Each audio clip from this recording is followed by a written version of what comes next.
Job లేక ఇబ్బంది పడుతున్నారా? అయితే మెడికల్ కోడింగ్ మీకు మంచి ఆప్షన్. వెంటనే కాల్ చేసి కోర్సులో జాయిన్ అవ్వండి.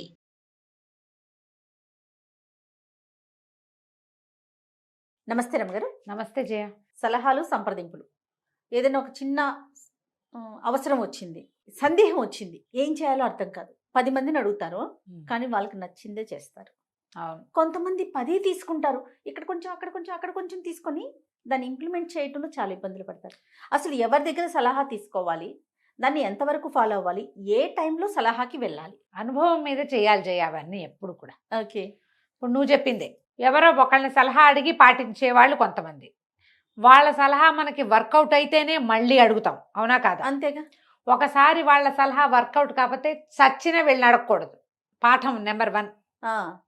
వీళ్ళని అడిగాం, వాళ్ళు చెప్పారు, అది మనకి వర్కౌట్ కాలా అంటే మా పెద్దక్కయ్యో చిన్నక్కయ్యో చెప్తారు, కాదే అది వాళ్ళు చాలా బాగా చెప్పింది, ఓసారి అవ్వలేదేమో రెండోసారి ట్రై చేయంటారు.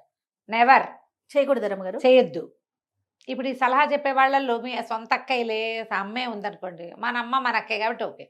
పైనుంచి సలహా తీసుకునేటప్పుడు వీళ్ళు మనకు ఒకసారి వర్కౌట్ కాలేదు అంటే మళ్ళీ ఇంకొకసారి దెక్కకూడదు. నెంబర్ 1 పాఠం.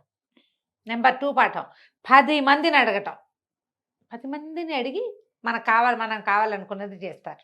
జనరల్గా పీపుల్కి ఏముంటుందంటే ఒక ఐడియా ఉంటుంది, ఇది మంచిదని. తాము అనుకున్న దానికి దగ్గరగా ఉన్న సలహానే జనరల్గా పాటిస్తారు. కొంతమంది ఉంటారు. ఇప్పుడు ఇది 2వ పాఠం. సలహాలు వాళ్ళు అడిగారని చెప్పద్దు, చెప్పిన వాళ్ళు ఏం చేయరు. నువ్వేమనుకుంటున్నావు అని అడుగుతూ ఉండండి. ఇది సలహా చెప్పే వాళ్ళకి సలహా అనమాట.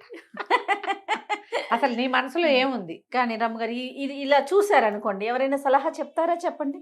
చెప్పరు. ఇప్పుడు మేమేదో అనుకునేది ఇంకా మిమ్మల్ని అడగటం ఎందుకు? ఇప్పుడు నాకేదో ఒక అనుమానం ఉంది, ఏదో ఒక సమస్య ఉంది, ఏం చేయమంటారు రమ్మగారు అని మిమ్మల్ని అడుగుతున్నా. అసలు నువ్వు అడుగుకుంటున్నావమ్మా, నీ ఉద్దేశం ఏంటని అడుగు ముందు. అడిగితే అప్పుడు ఇంక మిమ్మల్ని అడగటం ఎందుకు? నా ఉద్దేశమే ముందుకెళ్తుంది కదా. అలా ఏం వెళ్ళదు. అలా వెళ్ళేటట్టు నువ్వు మమ్మల్ని ఎందుకు అడుగుతావు? పాయింట్ అర్థమైందా నీకు? అంటే లాజికల్ గా సలహా చెప్పమంటున్నారు మీరు. లాజికల్ గానే చెప్పాలి, అంతేనా రమ్మగారు? ముందు ఆ వ్యక్తి యొక్క ఉద్దేశం తెలుసుకోవాలి. ఉద్దేశం, వాళ్ళు దేనికి భయపడుతున్నారో, దేనికి ఉత్సాహపడుతున్నారో, ఏ విషయంలో వాళ్ళు జంకుతున్నారో అది మనకి తెలిస్తే అప్పుడు దాని కూలంకషంగా మనం ఆలోచించి చెప్పచ్చు. వాళ్ళు ఏదో ఒకటి పెట్టుకుంటారు లోపలని, ఇదారు నువ్వు ఒకటి చెప్తావు, ఇది కాదు అది కాదు ఇంకొకటి ఏదో. నువ్వు ఒకదానివే కాదు, నీలాంటి వాళ్ళు 16 మంది ఉన్నారు అక్కడ సలహాదారులు, చెప్పలేకపోతాం కదా. జనరల్గా ఏంటంటే ఎప్పుడు కూడా ఈ సలహా తీసుకోవడం అనేది టైం టెస్టెడ్ వ్యవహారంగా ఉంటుంది. వీళ్ళు సలహా తీసుకుని మనం బాగుపడ్డామనుకో, అప్పుడు ఎస్ ఇలాంటి వాళ్ళ దగ్గర సలహా తీసుకోవాలి. వీళ్ళు చెప్పిన మాట బాగుంది అని మనం ప్రచారం చేస్తాం కదా. ఒకవేళ వాళ్ళు సలహా తీసుకోవటం వల్ల మన మొదటికి మోసం వచ్చింది అనుకో, అప్పుడు కూడా ప్రచారం చేస్తాం. ఆవిడ చెప్పారు, నేను విన్నాను అంటే అది ఒకవేళ రహస్య సలహా అయితే అప్పుడు నోరు గట్టిగా మూసుకొని ఊరుకుంటాం, అంతే కదా. ఇప్పుడు ఏం చేయాలి చెప్తాం, ఎవరైనా అడుగుదాం అనుకుంటున్నా, అడక్కు, ఈయన అడిగితే అంతా మనకి ఇబ్బంది అవుతుంది అని కూడా చెప్తాం. ఇలాంటివి జరుగుతూ ఉంటాయి చూడు. అవునండి. దాని సలహా విన్నామంటే అంతే నీ సంగతి, మేము 3 సార్లు గుండు కొట్టించుకున్నాం అని కూడా చెప్తారు. కానీ ఎప్పుడు కూడా ఒక బ్రెయిన్తో ఆలోచించి, ఆ బ్రెయిన్ తోటి డిసైడ్ అయ్యి, ఆ బ్రెయిన్ తోటి ఇంప్లిమెంట్ చేసే బదులు 2 బ్రెయిన్స్తో ఆలోచించడం మంచిది. సలహా తీసుకోవాలి. ఈ పాత కథల్లో ఒక సలహా కథ ఒకటి ఉంది. మనం 3 సలహాలు అమ్మబడును అలాంటివి చెప్తున్నాం కదా, ఐడియాలు అమ్మబడతాయి. ఇది ఒక సలహా కథ చూద్దాం చూడు. తర్వాత మీరందరూ నా మీద ధ్వజం ఎత్తకూడదు, నేను ముందే చెప్తున్నా. ఓహో, అలాంటిదా? ధ్వజమెత్తే లాంటిదా? అవును. ఓకే. పూర్వట బాగ్దాద్ నగరానికి ఖుస్రో అనే ఒక రాజుగారు ఉండేవారు. భార్య అంటే భలే ప్రీతి టైంకి. వాళ్ళకి కొంచెం 3-4 భార్యలు ఉండే అవకాశాలు ఉన్నాయి పాపం, ఆయనకి లేరు. ఆయనకి ఒకటే భార్య, షిరీన్ ఆవిడ పేరు. అయితే చేపలు అక్కడికి మొన్న ఉన్న ఆ నగరానికి చేపలు పడే చెరువులు చాలా ఉన్నాయి. ఒక రకాల టిగ్రిస్ ఏదో ఒక నది పారుతూ ఉంటుంది అక్కడ. ఆ టిగ్రిస్ నదిలో ఒక్కొక్క రేవులో ఒక్కొక్క రకం చేపలు పడతాయి.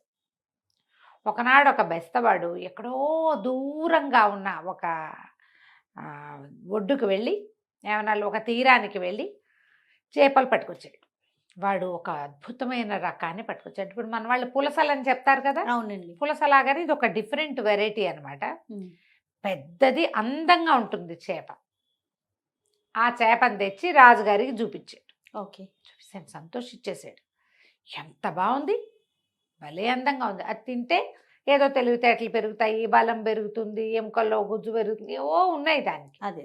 ఈయన బాగా ఆలోచించి, సరే ఇచ్చేయరా, నాకు ఇచ్చేసేయి అని చెప్పేసి వాడికి, ఒరే వీడికి 4000 వరహాలు ఇవ్వండిరా అన్నాడు చేపకి. వాడు ఒక బెత్త బుట్ట ఉంది, బుట్టలో వేసుకొస్తాడు కదా, ఆ బుట్టలో పోసారు.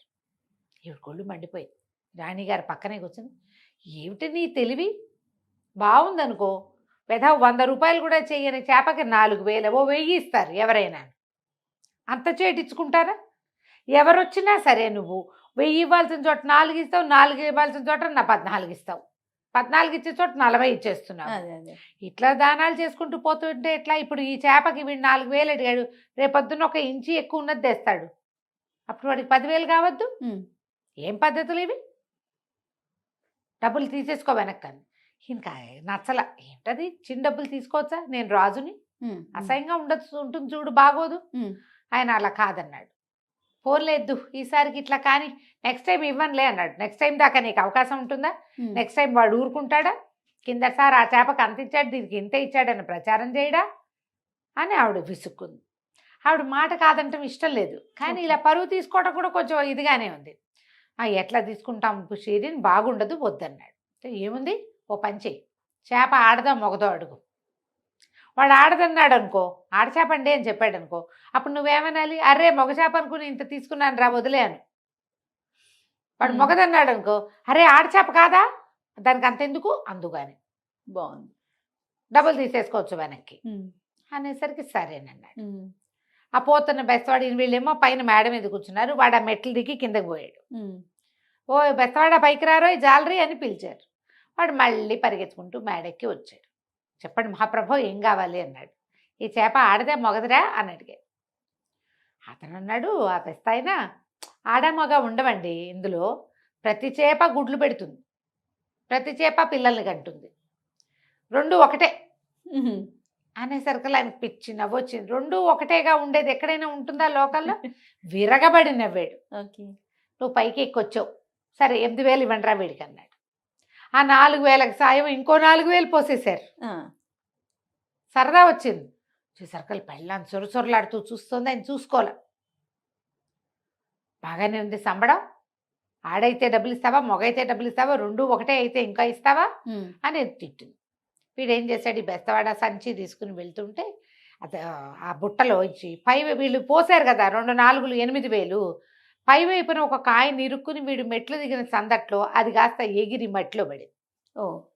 మట్టిలో పడేసరికల్లా వాడు అటు ఇటు తిరిగి వెతుక్కుంటున్నాడు నేల మీద. బుట్ట తీసి పక్క పెట్టాడు. పెట్టేసరికల్లా ఇవి పైనుంచి చూస్తున్నారు వీళ్ళు. వీడు ఎంత నీచుడో చూడు, 8,000 రూపాయలు వెధవ 80 రూపాయలు కూడా చెయ్యని బోడిమొహన్ చేపకి వస్తే ఒక్క కాయను వదిలిపెట్టలేడు. పోన్లే ఏం ముష్టివాడికో దొరుకుతుంది, ఇవాళ నేను నక్కని తొక్కొచ్చాను, వాడెవడో కూడా నక్కని తొక్కొస్తాడు, ఒక్క కాయను దొరికి వాడు బాగుపడతాడు అని అనుకోవచ్చు కదా పాపిష్టివాడు. అనుకోలే. వీడి కుళ్ళు బుద్ధి వెదవా అని తిట్టు. ఇలాంటి వాళ్ళకి దారిపోస్తావు నువ్వు అని మొగుడిని తిట్టడానికి దొరికిన ప్రతి సందర్భం వాడేసుకుంటుంది. అదే సరే రే పైకి రారా అని కేకలు పెట్టాడు. పెడితే బిచ్చగాడు జాలర్ వాడు పైకి వచ్చాడు. పైకి రాగానే ఆయన అడిగాడు, ఏరా నీచుడా, ఇంత దుర్మార్గుడివే నువ్వు, 8,000 రూపాయలు పోసిన బుట్టని పక్కన పెట్టి ఒక్క నాణ్యం కోసం వెతుకుతావేమిట్రా పాపిష్టివాడా నువ్వు? పెళ్ళాం ఏమేం తిట్లు తిట్టిందో అవన్నీ ఈయన వాడాడు.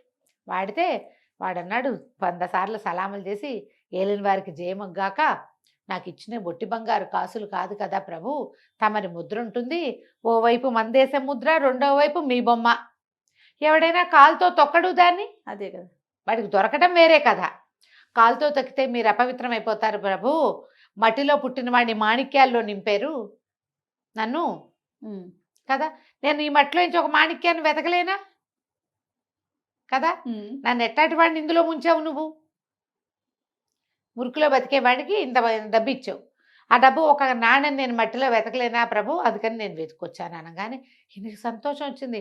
తన బొమ్మ ఉన్న నాణ్యాన్ని ఎవ్వరూ తొక్కకూడదని చూడండి, వాడంతా వెతికితే వాడికి ఇంకో 4,000 ఇవ్వండి రా అన్నాడు. ఇంకో 4,000 పోస్తే బుట్ట మోసుకుంటూ పోయాడు వాడు. ఓకే. అప్పుడు ఈయన ఏం చేశాడు, ఒక టంకి ఇచ్చాడు. ఆడదాని సలహా పాటించద్దు. ఎందుకంటే ఒక తప్పు దిద్దుకుందామంటే అదనంగా 2 తప్పులు చేయాల్సి వస్తుంది. 4000తో పోయేది ఎన్ని ఇవ్వాల్సి మీరు వచ్చింది? ఇలా చెప్పొచ్చా రమ్మగారు? మనం ఇలా మాట్లాడొచ్చా చెప్పండి. నేను నీకు ముందే చెప్పా. ఓకే. నేను సరే. అంటే డిస్క్లైమర్ ఇచ్చాం కదా.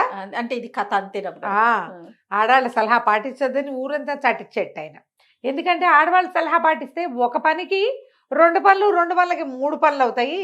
2 సార్లు నష్టం వస్తుంది. కాబట్టి ఆడదాని సలహా పాటించకండి అన్నాడు. ఆ తర్వాత ఎప్పుడు పాడలా మాట ఆయన వినలేదుట. ఓకే. నీ వల్ల కదా నాకు ఇన్ని వేలు పోయినాయి అని. ఆ, చూడండి కథ ఎలా ఉందో. ఎంత బాగుందో. ఆవిడ ఉద్దేశమే ఒకటి, అవును. ఆవిడ మొత్తాన్ని లాక్కోవాలనుకుంది. చివరికి ఏమైంది? లాభం అసలుకి మోసం. గూబల్లోకి తీసింది. ఇలాగే కదా అవుతాయి. అవునండి. బ్రహ్మాండంగా ఉంది కదా కథ. అదిరిపోయింది. మీరు జడ్జిమెంట్ చేయబోకండి ఈ కథని. కానీ ఇది మనం జ్ఞాపకం పెట్టుకోవాల్సింది. మనం ఎప్పుడైనా సరే ఒకటి చేసేసామంటే దాన్ని ఏదో సరిచేయటానికి ట్రై చేయొద్దు. ఓకే. వదిలేస్తే అది అంతతో ఉండిపోతుంది. నా పాయింట్ అర్థమైందా? అర్థమైంది. దాన్ని సవరించి సరిచేసి ఏమిటో చేద్దాం అనుకుంటే అది మొత్తానికి కకావికలై ఏదో రకంగా అవుతుంది. అలా చేయొద్దు. రైట్. సలహా పాటించేటప్పుడు కూడా తీసుకునేటప్పుడు ఒకరి సలహా తప్పితే ఆ, సెకండ్ ఒపీనియన్ అంతే. 2 అంతకంటే వద్దు. సలహాలు చెప్పేటప్పుడు కూడా అంతే. ప్రతి వాళ్ళకి మనం సలహా చెప్పాలని అనుకోకూడదు. వాళ్ళు బాధ పడతారు. మన పాపం వాళ్ళు ఏదైనా చెప్పారనుకో, వినండి, చెవి ఇచ్చి. అంతే. నోరు ఇవ్వకండి, చెవి ఇవ్వండి చాలు. నమస్తే రమ్మగారు. నమస్తే.